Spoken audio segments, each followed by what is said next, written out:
2025 people, why is there still a stigma about buying a sex toy, especially for moms? We have so many questions that we need to answer during this podcast. First of all, what do you look for? How do you get started with a new toy? How do you shop discreetly? Where do you hide your sex toys? How do you shop for them? Then at the end of the podcast, you're going to find out how to care and store your vibes, how to use them discreetly, and what you can do if your kids find your vibe. Welcome to the Sensational Sex Podcast, where we help women in long-term relationships thrive after the honeymoon stage is over. Are you a woman who wants a deep, intimate, and satisfying connection with her partner? Of course you do. Amy Rowan and Dr. Trina Reed have the answers, and all you have to do is join us each week and take a small step. Soon enough, you'll be that woman who effortlessly has a satisfying sex life. Follow us on social media at Sensational Sex Podcast. Share this episode. Return next week. Leave a review, and thank you so much for subscribing. Now, let's start the show. Hello, beautiful people. Thank you for listening to the Sensational Sex Podcast. We're so happy you're joining us. And even though your sex life will never be perfect, you can create a sex life that is perfect for you. And we're here to help you with that. It's 2025, people. Why is there still a stigma about buying a sex toy, especially for moms? We have so many questions that we need to answer during this podcast. First of all, what do you look for? How do you get started with a new toy? How do you shop discreetly? Where do you hide your sex toys? How do you shop for them? Then at the end of the podcast, you're going to find out how to care and store your vibes, how to use them discreetly, and what you can do if your kids find your vibe. I think that is every parent's worst nightmare, having kids get a glimpse into their sex lives. Yeah, and people get really weird about parents and sex toys. And I think it's a big reason why couples with kids don't bring new ideas or toys into their sex. Sex toys shouldn't make you feel guilty. They should sexually empower you. And yet, if someone finds a sex toy in your bedside table, you wish the ground would swallow you up. I was an intimacy toy consultant for 14 years, and when it comes to sex toys, I've heard it all. People would ask me, what if my kid finds my toys? How do I get my husband or my boyfriend to be open to trying some toys? There are so many different types. Which one is best for me? Or another one is, can I get addicted to my toy? Or people will say, I know moms aren't supposed to do this. I don't understand that. Our moms, anyways. And then there's my least favorite, which is, I feel so guilty, but... Society sets mothers up to be these asexual saints. And all of the unreasonable expectations that society puts on moms. The sex one, for me, is the most annoying.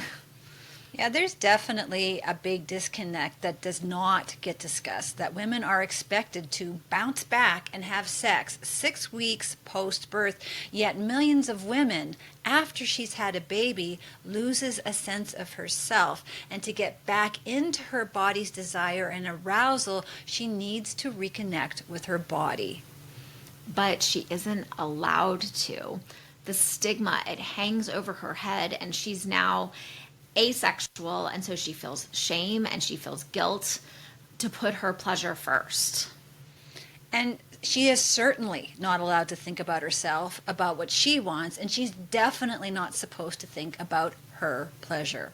Even though if she doesn't have sex with her partner, she is made to feel like she's going to lose that connection. So when I had my second child, I decided to do a 6-month sex challenge, which was I was going to have sex at least once a week with my husband, and then I would blog about it. And when my son was just teeny tiny, I remember having the struggle of showering, and I blogged about not being able to shower. And the comments from men were, well, you need to prioritize sex over your shower. Because I said, I can either have sex or I can have a shower, and I'm choosing the shower. And men said I needed to prioritize the sex over the shower. That's the honest to God truth. It feels so hard reconciling stepping into this role as mom. So you're mom all day. I stayed home with my children, so I was a stay-at-home mom. I'm with these toddlers all day. I'm with these babies all day. I'm going to the playground. I'm dealing with snacks. I'm all of this stuff. I'm breastfeeding. And then, at the end of the day, I'm in my sweatpants. I'm covered in spit up. My nipples are still leaking. And God bless my husband, who still thought I was sexy in that moment when I felt literally like a cow, and I say that because I was leaking milk, and I think that a lot of breastfeeding moms can probably relate to that statement. And so then being able to switch into this, easily transition into this sexy goddess mode with your husband felt completely impossible, especially in that time. And I think that's why a lot of women feel very asexual, because they don't feel sexy. They feel gross. They've gained weight. Their breasts are big and heavy, just all of these different changes that happen there.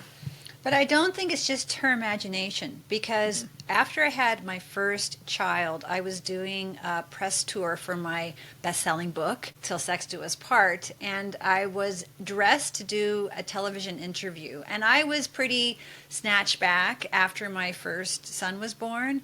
And I just remember the reaction I got from men as I walked into the TV station pushing a baby stroller. It was like I didn't exist.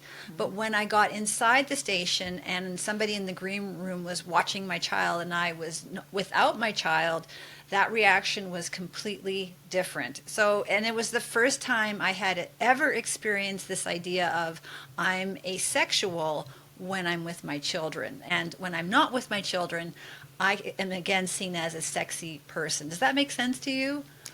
It does. And I think the perception is so interesting. And then from this, you're speaking of the perception of outside men, right? So, and a lot of times we gain some of our self-confidence by how we're perceived in the outside world. Whereas I'm sure in that moment, your husband, just like mine when I was leaking milk and all of that stuff, still thought you were incredibly sexy. But a lot of your perception and self-confidence was coming by how you were being perceived by men outside. And I think that that's a very common experience. Well, I know when I had my second child, I didn't bounce back as quick, and it took a lot longer to get my self-confidence back. And as you say, my husband, he thought I was great the entire time, and it was hard for me to see that in his eyes. I do remember having that experience of look at me, my body's different, I'm different now, and he's like, you're great. I'm like, yeah. I wish I could feel that way. Well, Amy, I suppose it's the reason that you and I have a job. Yep, absolutely. So if you are a parent who wants or needs to bring a little extra into your bedroom to mix things up, we are here to support you and say that bringing sex toys into your bedroom is one of the smartest and most pleasurable things that you can do. And maybe you're someone who used to have a treasure chest of sex toys, but then got rid of it in case your kids stumbled across your stash. And Amy and I want you to know there is nothing odd or wrong or unusual about being a sexual person who just happens to have kids. So let's stop. Let's take a breath. And as I love to do, let's reframe how we look at sex toys, because this is one of my favorite topics, and they are simply a tool in your sex toolbox that you can pull out and use as needed. And, and I'm going to challenge you, and this may be difficult, because I used to be very careful about hiding my sex toys so my children wouldn't find them. And one day I was like, I'm just going to leave them in my bedside table. And if my kids find them, they find them. So what? Then they know that mom and dad use sex toys. And which may feel like a big jump for a lot of people, but really, ultimately, what I hope my kids, who I'm sure have gone through my drawers at times, have gotten from finding that is that using sex toys is a natural, normal part of a healthy, happy marriage. And that is a message I want my children to hear. So just like you can't build a house without appropriate tools, you cannot fully realize and appreciate your sexual pleasure unless you have the correct tools. There are 2 things that every sexpert says to have good sex in a long-term relationship. Do you know what they are? Can you guess? Well, number 1 is good communication. Yep. And number 2 is know what your body likes, and that can only happen with self-exploration. So you do not need a sex toy for sex exploration, but it sure helps. And as a sex coach, I have found that couples who are open about their sex toys have better sex lives. If you're just starting your sex toy journey, you should involve your partner as much as possible. So now that we have hopefully lessened the stigma, are you curious about sex toys? And if yes, it's okay if you don't know where to find sex toys or how to use them. We're going to walk you through how to shop and what to look for. So let's discuss how to shop.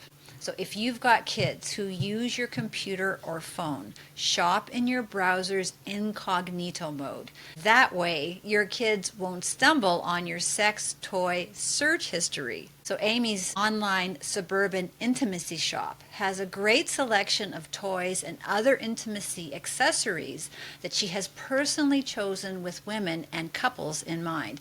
She also has an app called Suburban Intimacy Shop. Another thing that stops parents is they're scared that their sex toy will be delivered in a dick-shaped box for all of your neighbors and porch pirates to see. I don't know if you saw, there was a video that went around and it was a gigantic missile that was on the back of a semi-truck going through the neighborhood, and there was a woman looking out the window thinking, I thought they said it was going to be shipped discreetly. I thought that was very funny. We should find that photo. We should find it and post it. Yeah, well, if I can find the clip, we'll put it into the show notes. It's a very funny little clip. I think another fear that people have is that there's going to be a $50 charge that says XXX, Vibrator, Ecstasy incorporated on their monthly statement. And what I can say is I know that I and all retailers are very discreet with our shipping and charges. I know when you shop with me, it just says Amy Rowan. So yes, sex toy companies are all about discretion, and most companies will tell you what kind of packaging your toy will come in and what the transaction on your bank statement will say. It's also very important to be selective where you purchase your items from. Amazon is a wild west, and while Prime shipping can be attractive, often you don't know where your toys are coming from or the quality. There are a lot of subpar toys out there. And so when you can shop with a knowledgeable small business owned by a professional sexologist or a sex educator, you can be more comfortable with the quality of the toys that you're purchasing.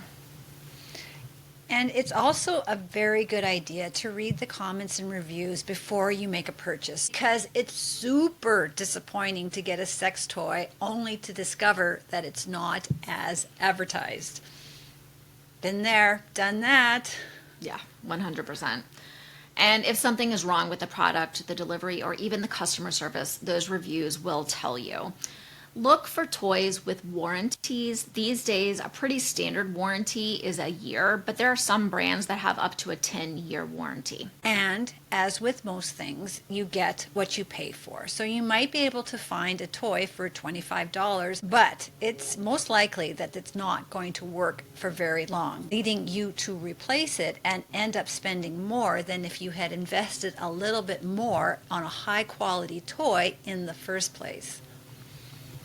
Look for toys made of medical or food-grade silicone. These are easiest to clean, and these are the highest quality materials. And rechargeable toys will also last longer and be much quieter than battery-operated ones. Next, we're going to talk about what should you look for. So I recommend to start simple. So too many women want to buy way too much of a vibrator. In all of my years selling toys, it always amazed me that the woman on a tight budget would purchase something for her husband instead of herself. So if you are just starting out, buy something that looks appealing and interesting to you. And I usually recommend a bullet style toy as a starter toy. So you really need to think about what you like and prefer. So is that an external or clitoral stimulation or internal stimulation, or do you like both? So do you like G-spot stimulation? What about anal stimulation? So knowing what you like is going to help you decide where to start with your vibrator. A simple vibrator like a bullet is a great place to start. You really don't need to overthink this. And you don't need to buy something with a bunch of bells and whistles. A bullet is usually the size of your hand or smaller. And this is excellent because it's not going to be intimidating to bring into the bedroom, especially if you're doing this with your partner. And most bullets can be used both internally and externally. If you're looking for a place to start without breaking the bank, the Prism vibrator, as Amy's showing you, in Amy's suburban intimacy shop, will give you the most bang for your buck. It gives wonderful clitoral stimulation. It's easy to hold on to even when it gets slippery, and it can be inserted internally for some amazing G-spot exploration. If you're looking for a great couples vibe, the French Kiss Me in my suburban intimacy shop is a really fun option. Its ridges and soft tongue provide really amazing clitoral stimulation, but it's also designed to be worn on the penis during intercourse. And this is going to provide that highly necessary clitoral stimulation during intercourse, which is going to greatly increase your ability to orgasm during intercourse with your partner. The deeper they go, the more stimulation you will get, and this one is especially fun with you on top. I think I want to try that one. That looks really good. Yeah, this is a fun one. This is a bestseller of mine, 100%. I bet it is. So if you're interested in shower sex, and who isn't interested in shower sex, make sure you look for toys with an IP6 water resistant or IP7 waterproof rating. You're going to need a silicone based lubricant for any sort of water play, since the shower can wash away our own natural or water-based lubrication. So the Loving Spoon for clitoral stimulation is a great option. Dual action toys provide penetration and clitoral stimulation at the same time, or some offer dual penetration if you're interested in anal play. Many women find clitoral stimulation gets them aroused enough, but they really need penetration to get over the plateau into orgasm. I really love the Echo vibrator for this. Let's not forget about the men. There are many male masturbation sleeve options, and you might have heard of the Fleshlight, and it's made up of a soft material designed to feel like a vagina. These can warm up to match your body's temperature, and there are a lot of sophisticated versions that incorporate vibrations and heat. So you can check out Jacket or Zolo Masturbator, and you have to make sure to get a creamy lubricant to go with these, such as Wicked Cream Lubricant. If you want to get high tech or you're in a long distance relationship, there are many options that incorporate apps, intelligent modes, and remote control. My favorites include the Glowgasm, which is a remote and app controlled G-spot vibe, and this syncs to music and can be controlled from anywhere in the world. This one is pretty amazing. Another one that I love is the Aussie oscillating G-spot vibe. Whew.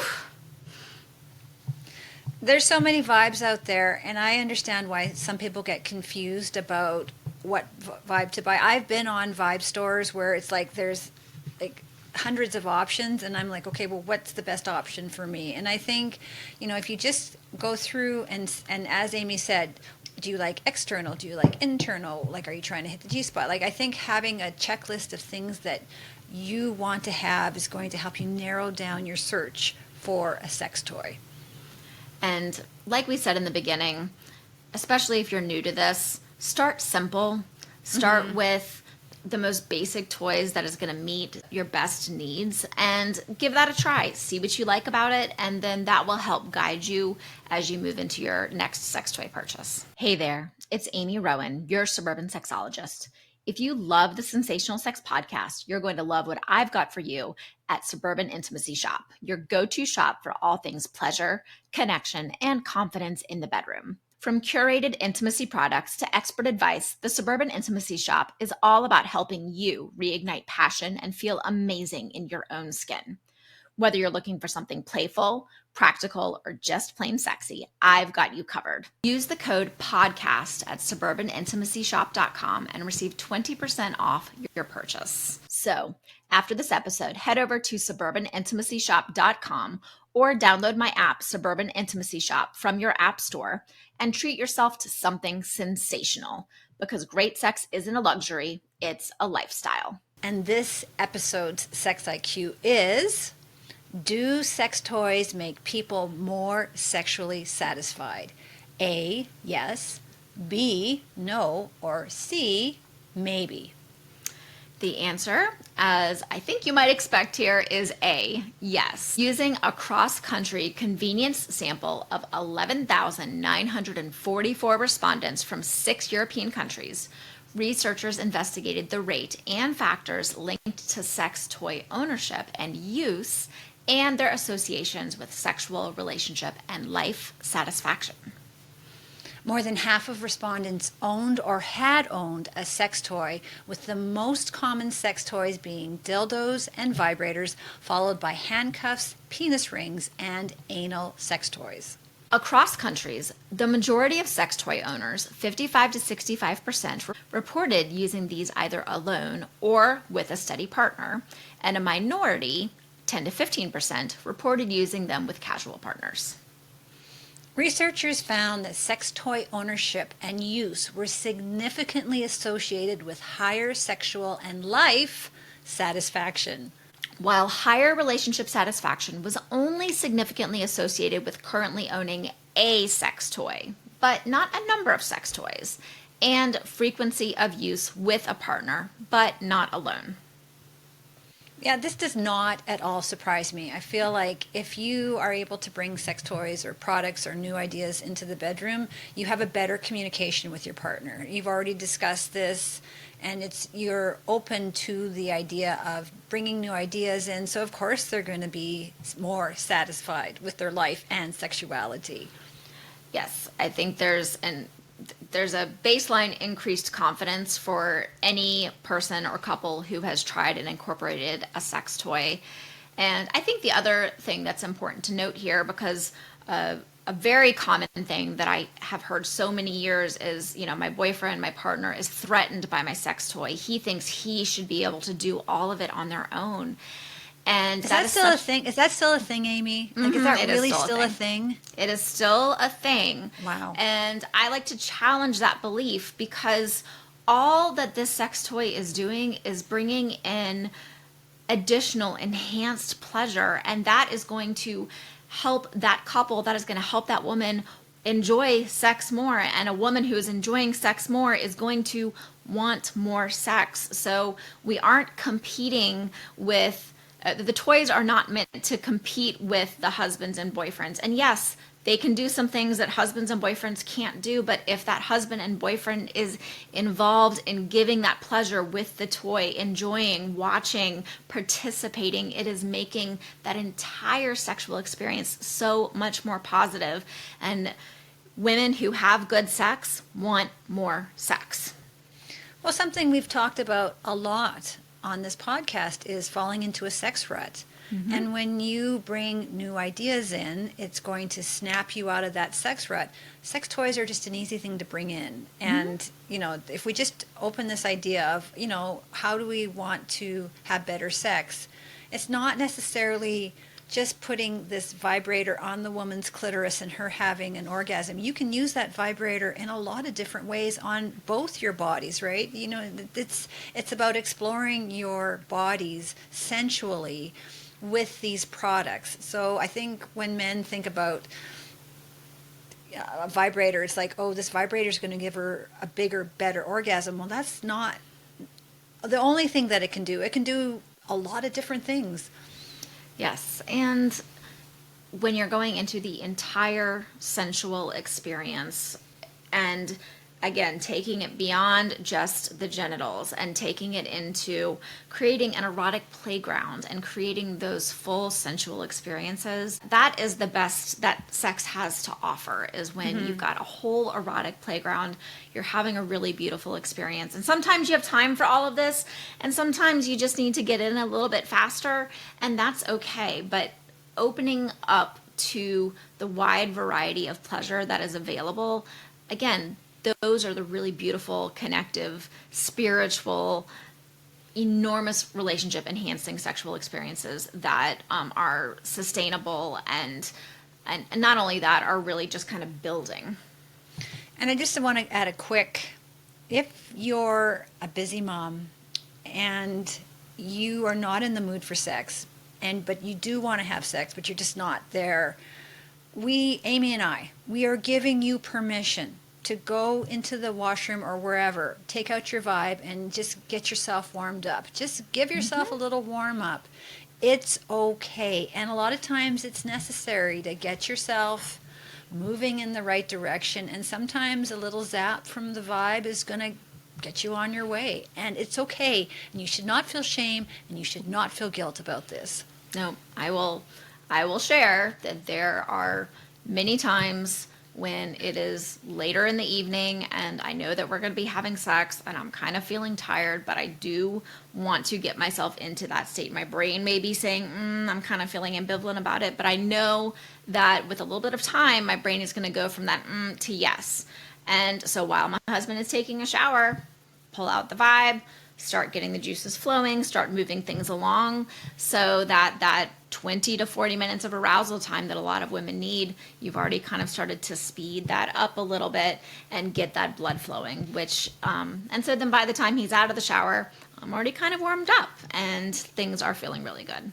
That's so okay. It's okay Let's to compare do that. these two things. So, you know the sex is going to happen and you have a negative mindset around it. Oh, I don't feel like sex. It's 10 o'clock. I'm exhausted. I've had the kids on me all day. I don't want to do this. Or my husband's in the shower and I'm going to bring the Vibe out and I'm going to have a little bit of me time, and you're starting to frame the sex in a very different way. And that is what makes the difference between having sex that's just to having sex that you go, yes, I'm so glad we did that. It's amazing. And feel so close to my partner now. Okay. So this is the part of the podcast where we put on our sexologist hats and we give you concrete and practical tools to help your sexual situation. So you have chosen a sex toy and it has, you found the right one. You're excited. You did it. And the box arrives. Woo! Now what? Okay. Two things. You need to find a good hiding place and you have to work out when you can use it. And this is going to depend a lot on how old your kids are. So if you have a baby, it's not really going to matter. Then again, on the flip side, finding any time to yourself can be tricky in this time. Yeah, for sure. If you have a toddler, hiding your sex toy can be as easy as stashing it at the top of your dresser drawer. It's not hard. It's important, however, to update your hiding spots as your kids get older.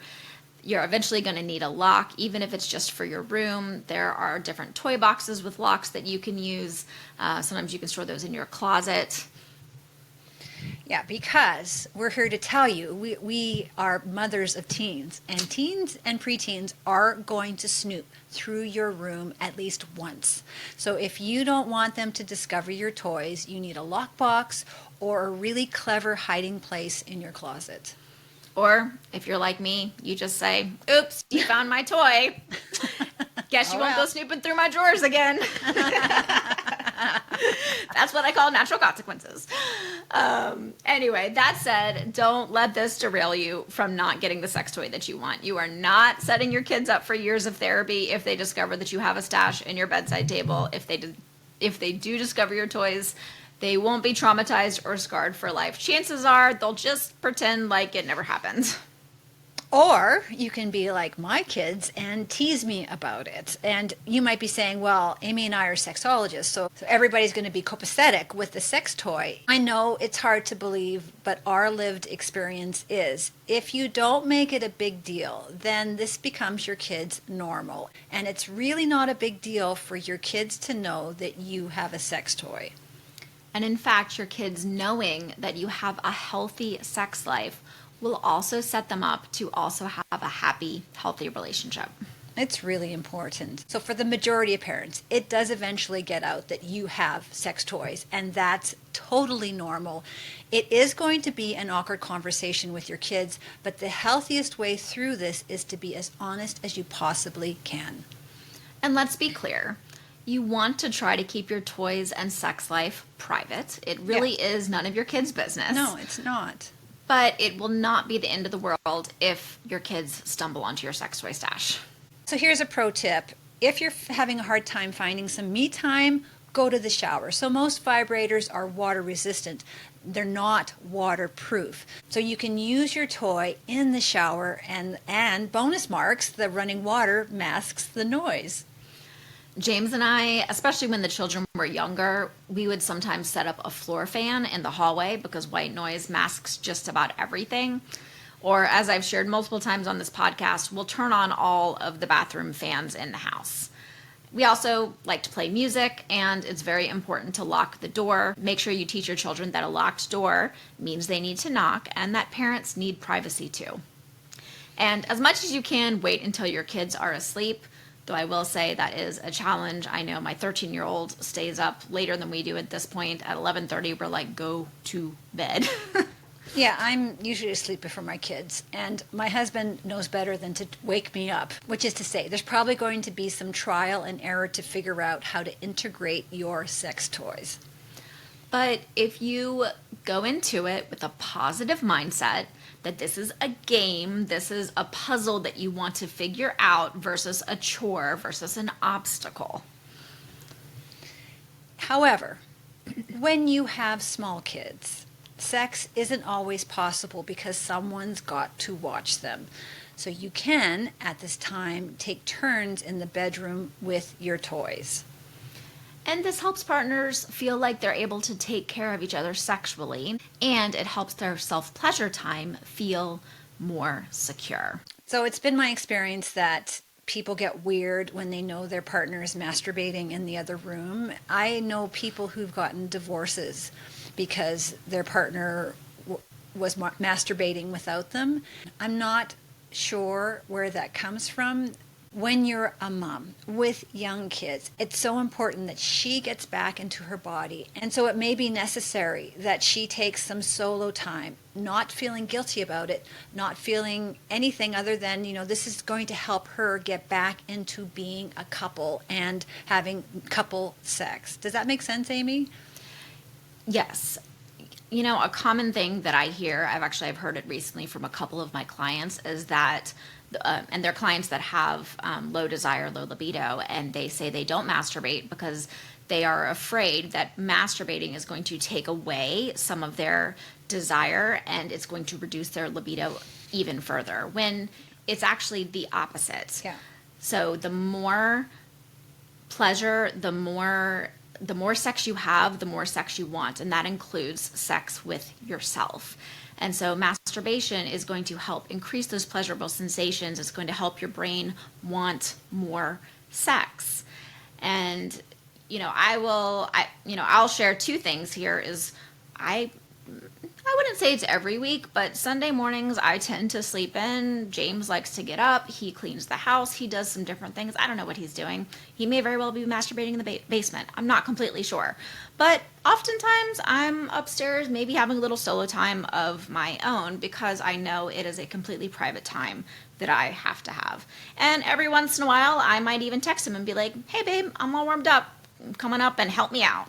And that's just kind of a fun little experience that we have. But I also used to be one of those people that got very jealous and had a lot of problems with thinking about my husband masturbating when I wasn't around. And which is interesting because at this point I was already selling sex toys and I was like, why do I have this complex jealousy around masturbation, which I know is a healthy, natural, normal part of life. And I'm even building a career around that. But it was primarily porn that I was struggling with versus the masturbation. But once I started masturbating more on my own and I recognized how separate it was from the experiences we were having together, that's when I was able to really let go of a lot of that jealousy. Yeah, and I just want to emphasize again, when you take time, like Amy's carving out Sunday morning time, which is excellent, right? That's helping her feel more connected to her partner. So we feel like she's taking time. She's not going to have any more time left for James for the rest of the week. And it's just the opposite. She's going to be like, I want James now. So I feel like, I don't know how we can overcome this masturbation stigma, but maybe if we just keep talking about it enough. And if you have any comments about this, please email us at sensationalsex@gmail.com. We'd love to hear your ideas and comments about this. Yes. So the next question we need to answer, Amy, is should you surprise your partner with a sex toy? So I have seen this go very well, and I have seen this go terribly. And when it goes badly, it can be extremely dejecting. And so I really think that at least laying the groundwork is helpful, so it's not completely out of the blue. You know, even saying something as simple as, I've been thinking about shopping for a toy. What do you think about that? And shopping for toys together can actually be very, very fun. For sure. So I think it's a great idea to surprise your partner with a sensual product like Xen's massage oils or arousal gels, maybe some furry handcuffs. But I do not believe couples should surprise their partner with a sex toy because there's probably way too much shame and baggage attached to when you pull out this sex toy in the middle of sex. It's just going to blow up in your face. I think we agree, Amy, that's a conversation that you have before you purchase this. And as we were saying, it can be fun and sexy and help both of your sexual juices going. If you guys already have a lot of toys and this is already a regular part of your life, then I think surprising is probably fine. But if this is a new part of your relationship, if you've never used a toy before, no, you don't want to whip out a sex toy in the middle of sex. Let's try this. And I'm remembering a phone call I got many years ago, and she had bought a couples ring with me. She'd bought a cock ring, and she'd surprised her husband with it. And she was really expecting him to be very excited. And she said he shut down and didn't talk to her for like 3 days. He felt so offended by it. And my heart just dropped and went so deeply out to her because she'd been so excited to do this and share this with him. So if it's not something that you've done before, communication, talk about it, shop together. This is why I'm interested in it. Let's try this together. Because I think there are a lot of men that do feel threatened by this. And so just whipping it out. And that goes other ways. I know that there are often men that surprise their partners with sex toys, and she feels pressure. You know, I have to try this. I have to orgasm with this. I have to. And another recommendation that I have also when trying any new toy, arousal gel, lubricant, anything like that, is try it at least 3 to 4 times before you form an opinion on it, because especially if it's something brand new, you know, you're not used to those types of vibrations. The first time you use it, it's going to feel a little unfamiliar, might feel a little awkward. You might be in your head. You might be doing like, I don't know, do I like this? I'm not sure like this. I mean, it feels good, but I'm not completely sure. And so you can get stuck in your head kind of the first time. The second time, you're like, oh, I remember I liked the second setting. Let me try the third one. Ooh, the fourth one is really feeling good. And your body starts to relax into it a little bit more. And then by the third or fourth time, your brain can kind of shut off and you can get deeply into your body. Or you might be like, nope, actually, I really don't like that one. And everyone's body is a little bit different. Mm-hmm. And lastly, taking good care of your toys is essential. This not only will this make your toys last a long time, but it's also very important for your vaginal health. Cleaning your toys is very important. So you need to grab yourself a bottle of intimate toy cleaner to make sure your toys are clean afterwards, and then you need to store them properly. So rinse your toys well with some warm water and then spray the cleaner and let it dry on your toy. And then make sure you store it in a dust-proof bag or a box. And many toys come with a nice box or even with a bag option, but you can also purchase them. And a toy cleaner, it's a very small add-on. It's going to save you a lot of time, money, and energy in the long run. Plus, you can use it to clean menstrual cups or discs, makeup brushes, and more. I will say the thing that I use my toy cleaner the most for is cleaning my menstrual disc every month. I would never have guessed makeup brushes. Yep. Wow. It really is multi-purpose. I love multi-uses for products.